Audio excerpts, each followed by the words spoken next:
Šolsko leto je zaključeno, počitnice so pred vrati in Zveza prijateljev mladine ponovno pripravlja veliko zanimivega. Kaj vse bodo otroci letos doživeli s počitnicami s prijatelji? Ja, že nekaj mesecev pripravljamo programe za njih in se jih veselimo ravno tako kot oni. Otroci lahko gredo na letovanja v Poreč ali na Pohorje, lahko se nam zdaj pridružijo na festivalu Lent, na ustvarjalnih delavnicah v mestnem parku.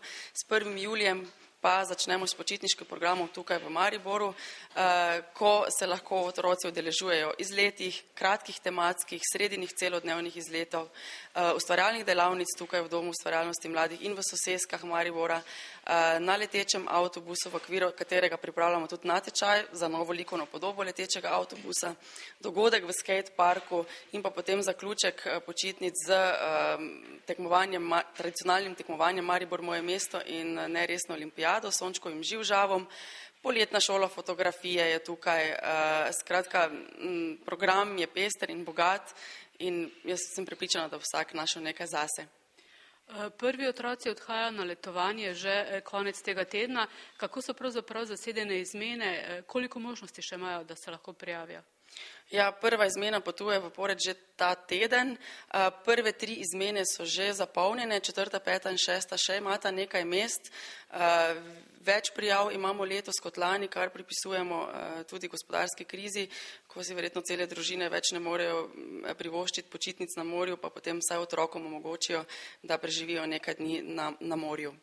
Sredstva mariborske občine so v bistvu še na razpolago za tiste starše, ki sami ne bi mogli sofinancirati tega počitnikovanja. Ja, mestna občina Maribor pa tudi okoliške občine sofinancirajo letovanja otrok. Večina sredstev je že porabljenih, ampak mestna občina Maribor pa še ima nekaj sredstev na razpolago, tako da so še vedno starši vabljeni, da otroke prijavijo na letovanje. Če morda rečemo samo še to, kdaj pravzaprav pričakujete otroke, od katere do katere ure lahko sodelujejo v ustvarjalnih delavnicah?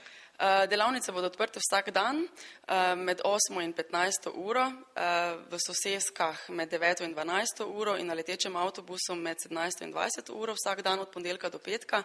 Do 11.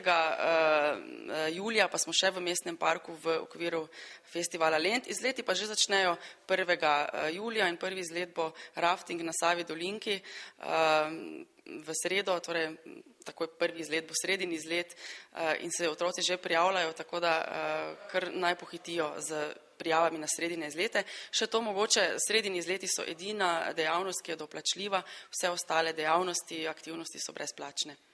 Pri tem seveda sodeluje tudi veliko prostovoljcev in slišali smo, da jih pravzaprav še potrebujete. Ja, ves čas vabimo prostovoljce, sicer v posamezne programe, kot so recimo letovanja, ker vsako leto okrog 180 prostovoljcev sodeluje, pa recimo v Tom telefon, eden od teh programov je pa tudi počitnice, kjer vljudno vabimo vsako leto mlade ali pa tudi starejše, da sodelujejo na delavnicah, da sami pripravijo, proste roke imajo, da sami vsebine pripravljajo ali pa samo pomagajo na delavnicah in da so spremljevalci na naših izletih.